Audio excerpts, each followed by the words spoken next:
how did they protest? They tossed all that fucking tea in the goddamn fucking river. I feel like, honestly, not enough hell was raised. How are you supposed to change anything in one day without continuous pressure? Hey, you can do this, and here are the steps you can take. Have you recently opened up your phone and gone to your social media app of choice for this current 5 seconds, and you scroll and you click and you see Instagram stories, threads, blue sky posts, tweets, TikTok videos, Instagram story, YouTube shorts of protests, marches, parades, rallies, and think to yourself, what does that accomplish, and why are we doing it in the first place, and who is leading that, and why did they think that was a good idea? And me too. So, hi, my name is Honey Onyx Rose. Welcome to my channel. And today I'm going to be talking about protests and how we have done them throughout history and how we are doing them through the modern era, and what they have previously done successfully and unsuccessfully, and how we have incorporated that in present modern protests and how we can incorporate them better. And with all of that information of what those movements and programs and protests did right and what they could have done better on, I'll be comparing it to the modern civil rights movements, such as the Black Lives Matter movement, the Pro-Palestine encampments, and the current ICE programs that we are experiencing. And I'll be talking about and touching on some forms of protest and some historical protests that we often don't talk about as a community as valid and effective protests, such as the Boston Tea Party, January 6th, and as of recently, the Kimberly Clark warehouse fire. Let's get started. I want to set the tone for this video, and hopefully all the other videos to come, to say this is education because a lot of research went into it, but I want it to feel more like a conversation. I'm going to place all of the resources for the information that I have in the description, links, MLA format, APA, whatever. Please go look at them. Please go look at them. Please do your own research. And if you have a comment. And that way we can make it feel more like a conversation. Now, let's get into it. The Baton Rouge bus boycott was noted as being the founding inspiration for the Montgomery bus boycott, which is the one that most people have heard of. That's what we learned about in school, even if you couldn't figure out what the name was, even they weren't clear about what the name was. And by they, I mean the United States education system. But to differentiate, the Montgomery bus boycott is the one with Rosa Parks and Claudette and Reverend Dr. Martin Luther King. But the Baton Rouge bus boycott came first. The Baton Rouge bus boycott set the tone and gave us some wants, gave us something we were lacking that we could still further improve upon. But it also gave us a spark of hope. Just like this video, every protest, every movement has to start somewhere. And for the Baton Rouge bus boycott, it started because the city council backed the city transportation system by revoking the licenses of over 40 Black busing companies, which forced the Black population to then use segregated busing and transportation systems. And then in addition, they said, let's also raise the fare. So they raised the fare from 10 cents to 15 cents, which is approximately $1.20 to $1.80. Totally valid crash out.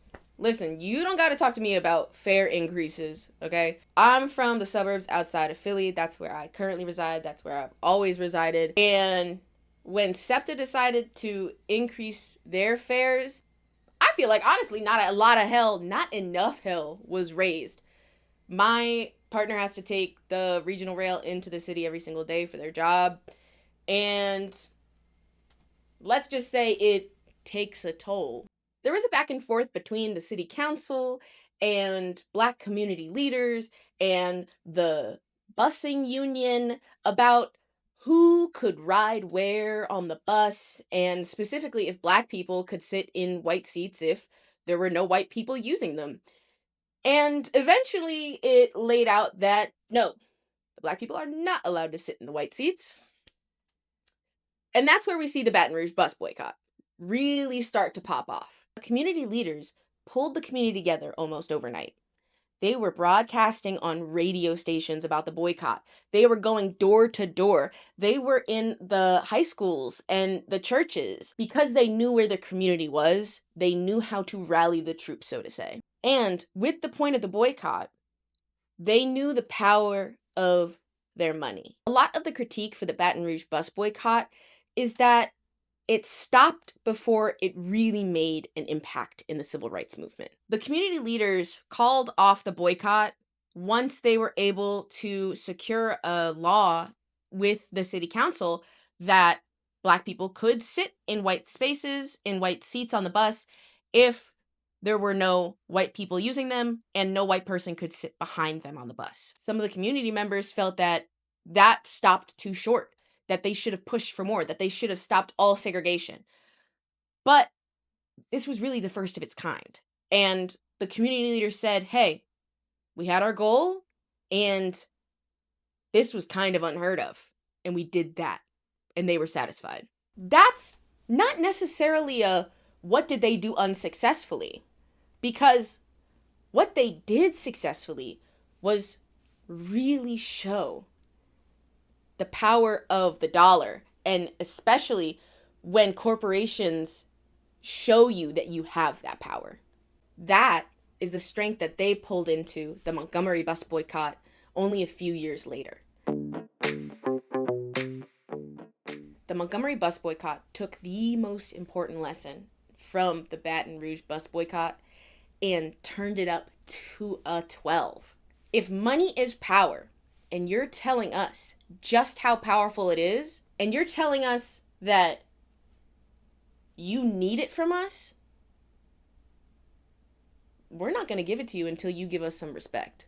Let me throw some numbers at you. 70% of the bus riders in Montgomery were Black. When the bus boycott took place, they lost $3,000 a day, and the boycott lasted for a year. That is exactly how you make them hurt. When a governing body or a corporation say, you're going to give us your money whether you like it or not, it's our job to say, make me. The Baton Rouge and Montgomery bus boycotts really help us hone in on this issue about capital and racism and how they're intertwined. And I didn't find a word for it, so I made one up, and I'm calling it racialized extortion. And it is really helpful to have a word like that because we see it so ingrained in the systems that we have. And once we can identify it, it helps to be able to identify what kind of systems we should be boycotting or protesting or forming movements around. I'll give you an example of how this particular systemic issue is still being played out with modern tweaks. The Philadelphia transportation systems went through a fare increase and a stop reduction earlier this year and last year. They implemented these changes on the first day of school. So many kids were late to school, did not go to school. So many parents were unable to get to work, were concerned about where their child was concerned about having to take their student to school and then also have to make it to work themselves. And schools were like, where are our students? Why is the city treating our students this way? This is not on accident. This is a systemic issue. In a city that is majority Black, this is a major issue when the majority of Native Philadelphians rely on the SEPTA transportation system. This is a systemic issue. This is racial extortion. Having these terms is extremely helpful to identify where we can try to make some changes.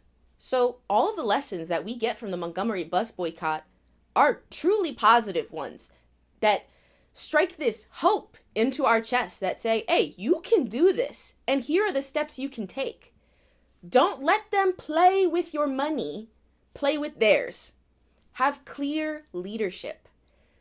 Martin Luther King was his stepping stone that really set him on a trajectory. Community is so important. People were able to say, I'm being inconvenienced, but it doesn't matter because I am doing something bigger than me. And how were they able to keep that faith? Because they had their community supporting them. There was donation drives that happened for the people that were able to drive other people to and from work. There were so many people willing to carpool, and they were consistent. They stuck with it. These are all lessons that we need to be taking into our movements today. With the next movement that I'm going to talk about, I'm going to start off with a quote. The failure of the Albany movement to force desegregation and gain concessions from the white establishment resulted from the use of deeply flawed and nonviolent protest models that required vast public dedication. If this fan will stop going, that'd be great. She's fucking chugging. It acts like it's dying. God damn. So, as you can tell from the quote, some of the main critiques or the broad critiques of the Albany movement are its focus on nonviolent protests and its lack of community dedication, which could also be interpreted as a lack of clear communication. But if we take a closer look at that critique of nonviolent protests, you might be able to understand where the nonviolent protests are coming from and why that route was chosen. When you look at the demographic of the people that were mainly or largely involved in the community, it was youth. It was college students, high school students, junior high students. That was a large portion of the people coming out to these protests, which the Albany movement is praised for. The fact that they were able to get out the youth and get them involved in their community in matters that really mattered. But it also explains why nonviolent forms of protests were also heavily encouraged. You know what I mean? One of the major reasons that the nonviolent protests are kind of seen as the failing point in the Albany movement is because the police chief of Albany at the time really played into it. The police chief at the time was named Pritchett. I am never going to say his name again. That is literally just for reference. But the police chief at the time was very particular about public perception of these protests and the police. So he fought nonviolence with nonviolence, and so did the protesters. They fought nonviolence with nonviolence.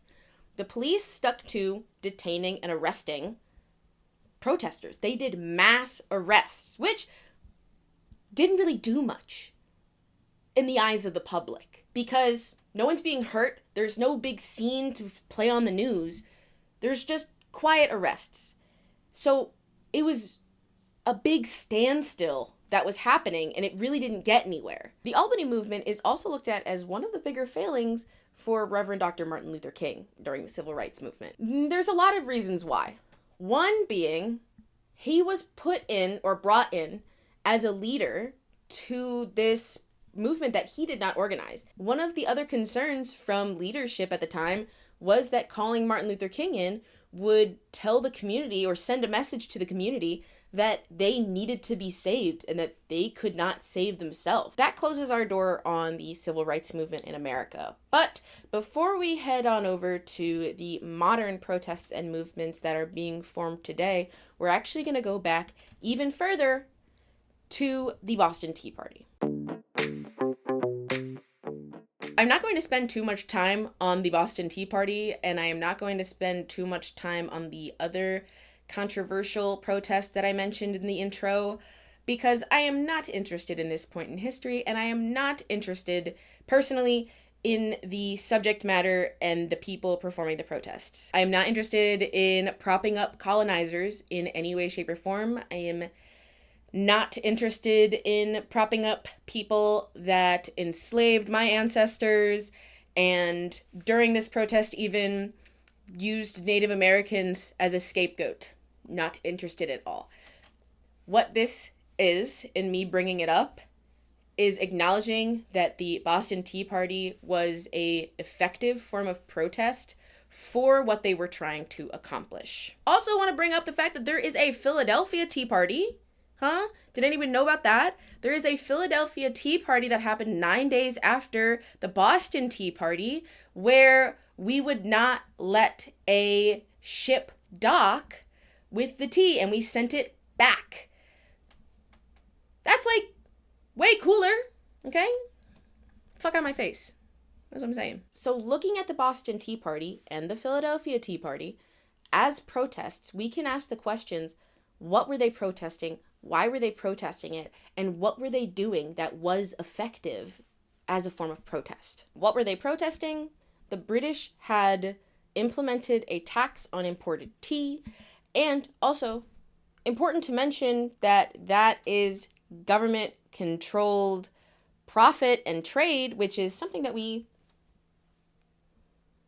are seeing a lot of. But once again, I'm getting off track. Why were they protesting? Because it wasn't about the tea. It was about control. This is where the phrase taxation without representation comes into play. Because the colonies wanted representation in Parliament if Parliament was going to be making decisions for the colonies. And how did they protest? They tossed all that fucking tea in the goddamn fucking river. Because they said, don't play with my money. Now that we've covered that, we can finally move forward and talk about the modern protests and movements that have been forming. How have we taken all of those lessons from the past? Have we used them effectively? And if we haven't, how can we better use them? How can we be more successful? How can we integrate these lessons better? We are going to start out the modern movements and protests with No King's Day. And before you run to the comments, I know that No King's Day has a lot of critiques and everyone has an opinion about, was it good? Was it bad? Should we critique it? Should we not critique it? I have opinions and we're going to get into them. Let's just I'll try to stay in the zone of what did they do successfully and what could they have worked on? What can we better apply to this movement? And to start off on the right foot, let's go with the positives. What did they do right? What are some things to really write home about for the No King's Day protests? The big one is how well that first protest in, June of 2025, how well that was publicized and promoted. That was extremely good. That got a lot of community engagement, public attention. That caused such a mass turnout. That is really driving home how to connect to the base and the demographic that you're looking for. It's not just by word of mouth anymore. It's social media. It's television. It's news reporters. It's your friends. It's your family. And the No King's Day March did that. And it did that across the entire country. The second thing is that they detracted from an already existing event that they were also innately protesting. That event was Trump's military-themed birthday, where there were tanks in Washington, D.C., and all these military dressed up in garb. It was a drastic side-by-side comparison. And the other thing is that they had a lot of support and partnered with over 200 networks and organizations that aligned really well to the goal and the values of the No King's Day march and protest. Now we can talk about some of the things that were left to be desired. Nobody knows who's really leading No King's protests. If you go on the No King's Day website, it just mentions the No King's Coalition, and it can really only be assumed that that coalition is the 200 plus networks and organizations, but that doesn't provide us with clear leadership of who we're looking at when these movements are being organized. We don't know whose hands we're putting our lives in when you go to these protests. You don't have this figurehead like Martin Luther King was. You don't have a face to put to this movement. And that is really disheartening. You don't know who you're getting this information from. You don't know the intentions of these people. And it's harder to form a movement based in community when you don't know who's trying to influence you to form that movement. Going along with the lack of clear leadership would be the lack of a clear message and demand. Protests and movements should have clear demands and messages that are to be accomplished in order to stop the movement or protests, because then the people having those protests would be satisfied. The No King's Day protests only have the idea of we are the United States and we don't have any kings. There is nothing foundational to really grasp onto. There is no achievable goal for us to continually work towards. And that then leads into my next point of it's one day long. I want you to ask yourself this question because I asked it to myself. How can you have an effective protest, boycott, movement, community re-altering, systematic re-altering if it's one day long? How are you supposed to change anything in one day without continuous pressure? You don't. I think that's my biggest critique. I'm going to walk through both sides of this specific No King's Day critique that I see talked about online a lot, because it causes a lot of infighting. No King's Day is not a protest. It is a parade at best, and they give an opportunity for people that think they're woke to go into cities and virtue signal, dance in costumes, and feel good about themselves when they're doing actually nothing. No King's Day is an effective form of protest. It is a lot of people's first time protesting. By shitting on them and saying that they're doing a shit job that is just self-soothing, you are ostracizing people that we need on our side. Don't do that. That's bad. And also, people can protest in different ways. All protests can be effective in some way, shape, or form. Don't knock another person's form of protest just because they don't protest the way that you want them to. I actually saw a very small version of that on Threads between Monet Exchange and Patagonia. That was interesting. But that being said, I'll tell you what my response is to the both of those. It is a lot of people's first experience at protesting. That sucks. For real. People should definitely be more active in their communities and be more active for causes that matter to their communities. But the United States culture kind of sucks. So that's what we end up with No King's Day being the only protests that a lot of people end up going to for their first protest, or the only thing that they care about going out to. And that sucks. It does. And I think that that can still be stated, that that sucks. But we can also criticize No King's Day protests for being ineffective protests because it lacks goals and directions and momentum that qualify it as a movement. So if No King's Day is someone's first experience in protesting, I don't think that we should push someone down when they finally decided to stand up. But I will say, if this is someone's first experience in protesting and this is their first step, I would encourage them to keep stepping and start a movement. See what I did there? Just saying. Let's push forward into another modern civil rights movement that really set the tone for the 2020s. I don't think that it's too out there to say or to think that the conditions of 2020 and how the United States was handling the pandemic really primed the stage for the Black Lives Matter movement and the protests associated with it to really spark something in especially the youth of the United States at the time. And when we're talking about these movements and we're talking about these protests, a lot of what you're going to hear is about the youth because they really get the movement moving forward. Because if it's going to continue, you got to have some energy. You know, if it's going to continue, it has to have some legs to stand on. You can take as many lessons as you want from the generations before you, but if real change is going to be made and if the baton is going to be passed, you have to have younger generations carrying it. So you see a lot of college-age students really holding down the fort and going to a lot of these protests and movements throughout history. That happens so much.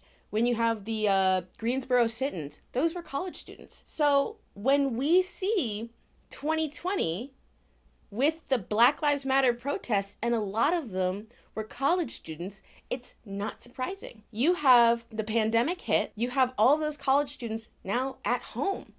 You have high school students at home, and they have access to social media. They're all on their phones. They're all on their laptops. They are all getting a direct line of communication, and they can see everything. And now they have time to communicate with each other, form plans, form protests, form movements, and really get involved in their communities. Really send a message that this generation cares. And this generation's going to do something about it.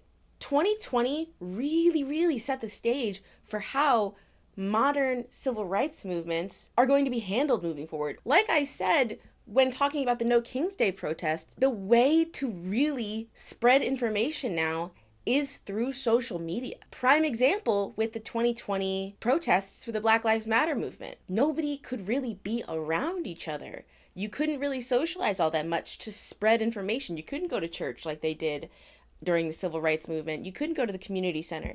You couldn't just go to the diner, go to the barber, go wherever to share information about what's going on in your community. You had the apps. And it was a crucial, pivotal role in spreading the Black Lives Matter movement message. And bringing up the Black Lives Matter movement message, that is where some of the critique falls for the movement itself. Some of the people that have critiques for the Black Lives Matter movement have issues with the fact that the Black Lives Matter movement doesn't really have clear demands. Like we've talked about before, protests and movements really make an impact when you set clear goals and demands. When it came to goals and demands, the Black Lives Matter movement had similarities to the No King's Day protests. You have the name, No Kings, Black Lives Matter, and that does a lot of the talking. The Black Lives Matter movement has a much better website than the No King's Day protest, in my opinion, but there is no central list of demands. They have a standing point in what the Black Lives Matter movement stands for, but there is no demand of a certain action of change. And that is also not to say that the Black Lives Matter movement hasn't caused a lot of policy changes across the United States since its conception. It has. A lot of the policy changes that were enacted because of, or could be attributed to, the Black Lives Matter movement are very, very important, but they are mostly on a state level. And those would be mostly surrounding how police are allowed to interact while detaining somebody. So chokeholds are now banned in most states, I want to say. I could totally be wrong about that. But also the Black Lives Matter movement really helped standardize body cams on police officers. These are all positive things, but not necessarily a visible list of demands that were made. So these reforms are definitely something that the movement had asked for, but the general idea of the movement is still a bit vague. Another piece of the movement that was critiqued both inwardly and outwardly was their view on police reform versus defunding the police. Don't get me started on talking about the history of the police and how in the world we're supposed to reform them to make them work in the society that we are trying to build. That is a whole nother conversation for a whole nother video, but that is to say there was a lot of dysfunction within the movement and a lot of critique from outside the movement on whether police should be reformed or defunded, and that also caused support for the Black Lives Matter movement to dwindle as time went on.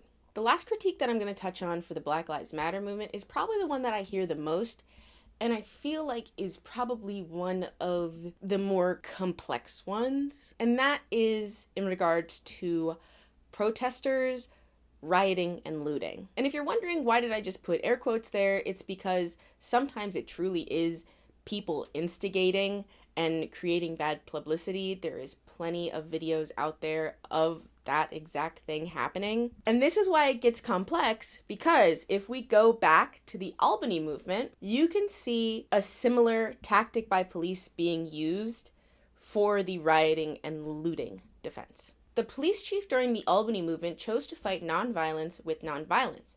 They chose to create a public perception that no violence was happening, there was nothing getting out of control, we are just riling up these protesters that are in the way. The police officers during the Black Lives Matter movement were instigating. Yes, they were instigating to rile up the crowd. If you send an undercover officer out there and you have him start smashing cars and you start riling up, guess what? Some people are also going to get riled up. And that means that you can use more force. So you have, let's fight nonviolence with nonviolence. And then you have, let's do violence with violence. Oh, they're being violent. We can use force. They scared me. You have cornering people into cars. You have pushing against people and expecting them not to stagger and push forward. Oh, he reached out towards me. Bam. That's what happens. It's a similar tactic though. And it's all about public perception. There's also plenty of other reasons why I think that critique is bullshit, but that gets into the layers of systemic issues. And we're focusing on the critiques of the movement themselves. In my opinion, that critique, kind of bullshit. I want to end the Black Lives Matter movement on a positive note and say that the #SayHerName movement on social media has branched off from the Black Lives Matter movement to really fill in a gap where the marginalized community of Black women were lacking. Because a lot of the murders that you see online or that are more often talked about are Black men. But Black women also are continually put in harm's way by police officers and by the systems that surround us in the United States. So having this Say Her Name really be at the forefront of this movement and branch off from it and really take hold in online spaces and activism, very nice. So having the Black Lives Matter movement and the Say Her Name extension of the Black Lives Matter movement really center women, and Black women at that, really steps up the game from the civil rights movement, because the civil rights movement often did not center women. So that is something that we've definitely made progress on for the movements and protests that we have been having in the modern civil rights movement. Of course, we can't have a conversation about college-age activists and social media influence without talking about the pro-Palestine encampments at universities that took place during 2024. The pro-Palestine encampments spread across the country and were extremely clear about what they stood for and what their demands were.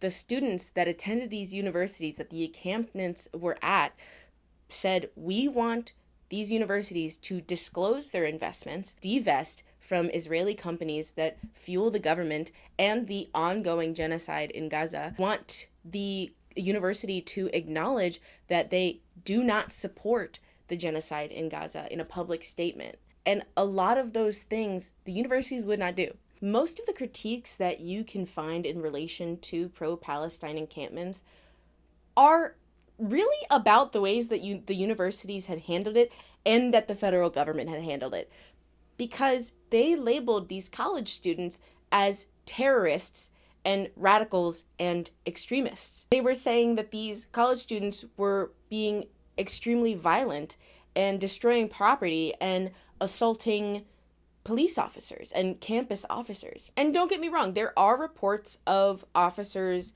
facing some form of violent action at the scene of these encampments. But there are so many more reports of the protesters and activists at these encampments facing violence themselves. Anti-Palestinian groups would routinely show up to these encampments with weapons to terrorize the protesters. It is also not a new tactic for the government to label movements as terrorist organizations. That happened throughout the civil rights movement, where people searching for liberation were deemed as extremists and terrorists. This is a politically motivated deception technique. And that happened a lot with the pro-Palestine encampments. And not a lot of people actually bought into it. I know that I'm definitely biased when it comes to the pro-Palestine encampments, but I genuinely can't find a critique to have about the pro-Palestine encampments, especially because a lot of them had very strict rules about nonviolence and non-interaction with counter-protesters. I really think that a lot of positive points can be found from looking at the pro-Palestine encampments, especially making clear demands, getting the message out. The non-violence aspect really worked for them because the government was trying to paint them as radical extremists. I think they did an amazing job. And I think the fact that a lot of people couldn't look at the encampments as a bad thing really shows that the protests did what they intended to do. I'm mentioning a lot of protests and movements that are happening in this modern civil rights movement that we are experiencing right now, and that's 100% because it is an extremely chaotic time in our country. So we push on. I think that it's really hard to talk about the ICE protests, especially from a non-biased lens. But who am I kidding? I'm biased as fuck. But I think that it's really hard to talk about these ICE protests because the integration of immigration is very much ongoing in our society. And it's hard to say what is currently effective because they are still being heavily integrated into our society and being allowed to torment and terrorize our communities. That being said, we can still critique and analyze the types of protests that are happening in regards to ICE involvement and assimilation and integration into our communities. Honestly, when it comes to ICE protests, there's not a lot of things that I see that make me raise an eyebrow, and that could also 100% be the types of people that I interact with in life and in online spaces, because the types of people that I interact with and form community with protest in a way that I would want to protest. But when it comes to unsuccessful forms of protest for ICE, I think that the only ICE protests that I have seen that I could say definitely need some adjustment would be the ones that sit outside a ICE detention center and do like a yoga class or a dance party in the middle of the day while you can see vans of people being loaded into the detention center.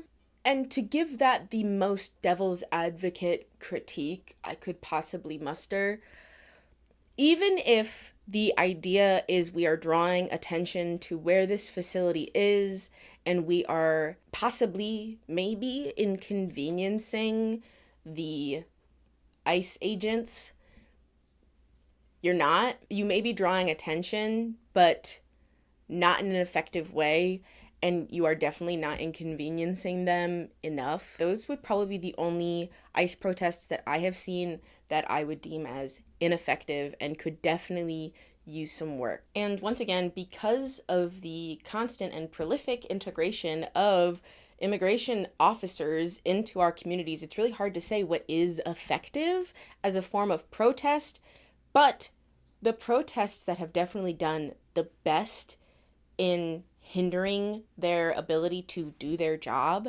are the ones that genuinely hinder their ability to do their job discreetly, because that's what they want, is to be able to be discreet. So when people get together at detention centers and form body chains in front of the garages so they can't get their cars out, and that stops them for maybe a few hours, that is inhibiting their ability to do their job and a great form of protest. All of the essentially neighborhood watches that have been set up to look for, identify, and let everyone know about ICE agents in their neighborhoods have been extremely effective. As with a lot of protests that are happening in this modern civil rights era, with ICE protests, information is key, and that means reaching out to your community and knowing who your neighbor is, knowing who you can trust, and knowing who needs your help. And forming community is a form of protest.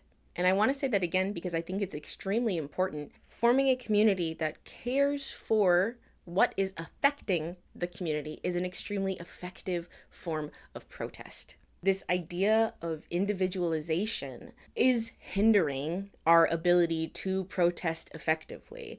It's hindering our ability to figure out what works best and learn from history. So, witnessing so many people form community, share information, share ideas on how to better protest is such an effective form of protest in itself.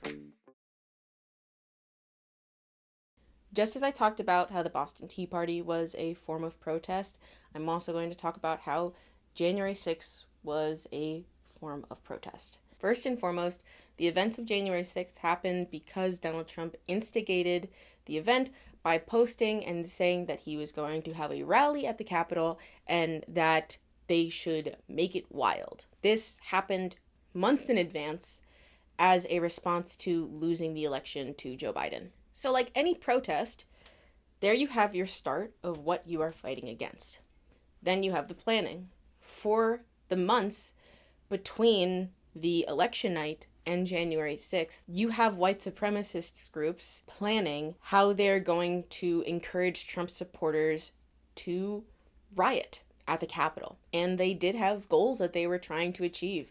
They were trying to stop the congressional vote from being counted, and they were trying to pressure Congress and Mike Pence to overturn the votes themselves to have Donald Trump put back as president. That did not happen at the time. And that doesn't mean that it wasn't necessarily an effective form of protest. Even though the people that were at January 6th did not achieve the goals and demands that they had, they still inspired a lot of far-right extremists and Trump supporters to go further into the MAGA cult. And that was also part of the goal. As we've seen, a really big part of protests is visibility. And they had a very public stage. One, the Capitol, and two, social media. And after that, this was all over the news for years. And you know that quote, history is told by the victors? When Donald Trump won his second election, the first thing he did was pardon those participants of January 6th from all the crimes that they had committed. That is a public announcement that this form of protest was entirely valid. This form of protest was truly American and should be respected as such. The extremists that locked them up, that's who we need to fight. So that delayed rewriting of history also makes this event appear as a more effective protest. Before we finish up this video by talking about the Kimberly-Clark warehouse fires as a form of protest, I would like to take a moment to say thank you for watching, and if you've liked what I've said so far and you want to hear more, please like, subscribe, and even share with a friend. With that said, let's push it over to the Kimberly-Clark warehouse fires. I listed the Kimberly-Clark warehouse fire and also the fires that followed it as one of the controversial protests that I was going to talk about because there was some disagreement online on whether or not this form of protest was okay because it involved destruction of property. And destruction of property does seem like a bad thing when you maintain a capitalist mindset, even though you do not gain any capital, and have this idea that billionaires somehow pulled themselves up by their bootstraps. That being said, this channel is not inciting or encouraging the destruction of property in any way, shape, or form. This video is to educate and form conversations about current events. So let's ask the question, what are the warehouse fires protesting? Well, in the Kimberly-Clark warehouse fire video, the man said very clearly they want a livable wage, and they are not getting one. When that entire warehouse has plenty of product that they sell at rates that are well within the ability to provide a livable wage, these employees are not getting one. So to protest that, they're starting fires of this product. Okay, what does this remind me of? Don't let them play with your money. Play with theirs.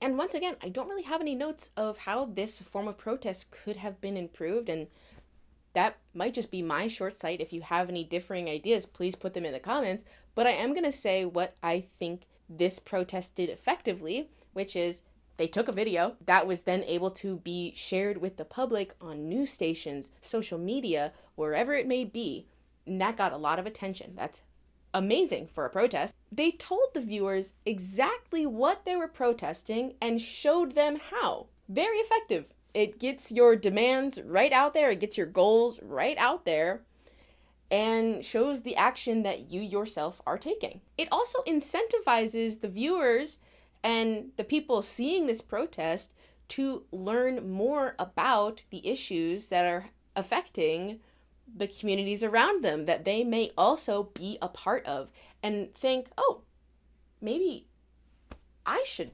protest. And that is exactly what happened, because after the Kimberly-Clark fire, there were other warehouse fires that happened within days. Just by that alone, I would say that is an effective form of protest. Based off of everything we've talked about in this video, I would say that effective protests come down to three things: informed communities with deliberate forms of communication, understanding the powers of boycotts and divestments, and knowing and understanding the agenda of the systems that you are protesting against, so you understand where your own power lies. If y'all have anything else to add, please tell me in the comments below. It's been wonderful talking to you, and I will see you next video.